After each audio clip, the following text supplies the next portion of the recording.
بسم اللہ الرحمن الرحیم۔ السلام علیکم۔ آج کی کہانی شروع کرنے سے پہلے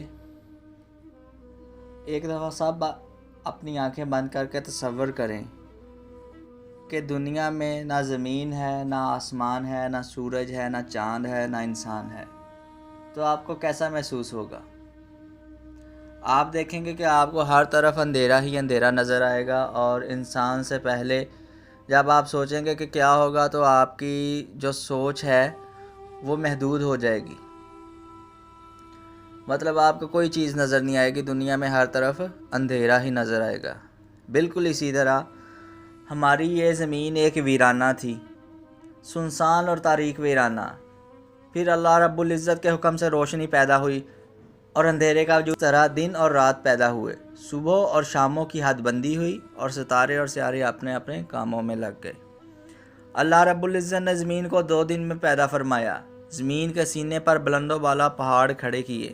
اس طرح اس زمین کی پیدائش اور آرائش میں 4 دن لگے۔ پھر اللہ رب العزت نے اوپر کی طرف توجہ فرمائی، یہ دھواں تھا۔ زمین اور آسمان کو حکم دیا کہ اس کی بارگاہ میں حاضر ہو جائیں۔ انہوں نے زبان حال سے عرض کی، اے اللہ، ہم خوشی سے حاضر ہیں۔ آج زمین و آسمان سج چکے تھے، کائنات ترتیب پا چکی تھی، دور تک آسمان پر کروڑوں نوری فرشتے اللہ رب العزت کی تسبیح اور حمد میں مصروف تھے۔ اللہ رب العزت نے حضرت جبرائیل علیہ السلام سے کہا، زمین پر جاؤ اور وہاں سے ایک مٹھی مٹی لے کر آؤ۔ اللہ رب العزت کے حکم پر حضرت جبرائیل علیہ السلام آسمانوں سے زمین پر اترے اور ایک مقام سے مٹی لانا چاہی۔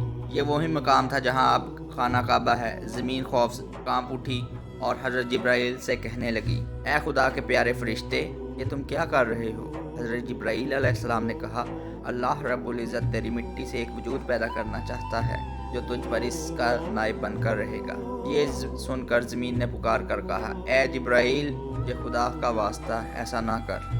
اس وجود سے جنات کی طرح کوئی سرکش اور نافرمان مخلوق پیدا ہوئی، اور اس مخلوق پر خدا نے اپنے عذاب نازل کیے تو یہ عذاب بالواسطہ مجھ پر بھی نازل ہوں گے۔ میں سیلابوں کی زد میں آؤں گی، زلزلے مجھ پر پھاڑیں گے اور قحط سالیاں مجھے اجاڑ دیں گی۔ حضرت جبرائیل کو زمین کی اس فریاد پر رحم آ گیا اور وہ مٹی لیے بغیر ہی واپس چلے گئے۔ انہوں نے جا کر رب العزت کی بارگاہ میں سارا حال بیان کیا۔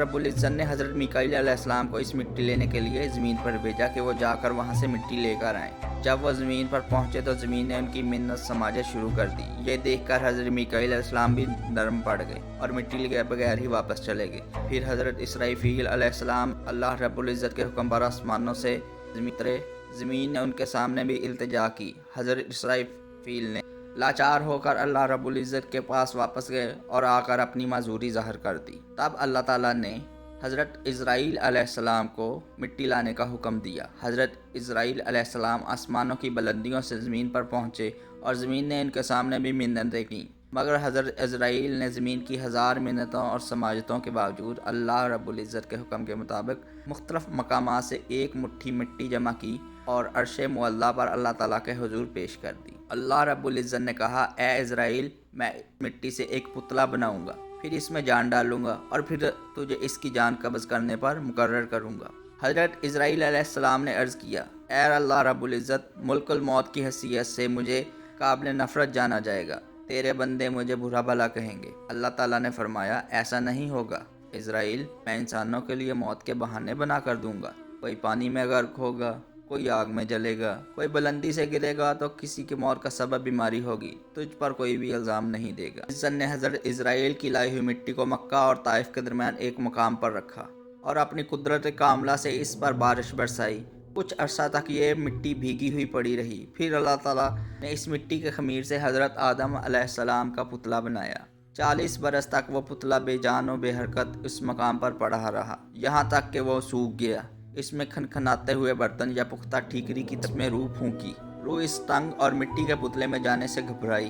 اللہ رب العزت کے حکم سے حضرت آدم علیہ السلام کے سر کی جانب سے اس کے جسم میں داخل ہوئی۔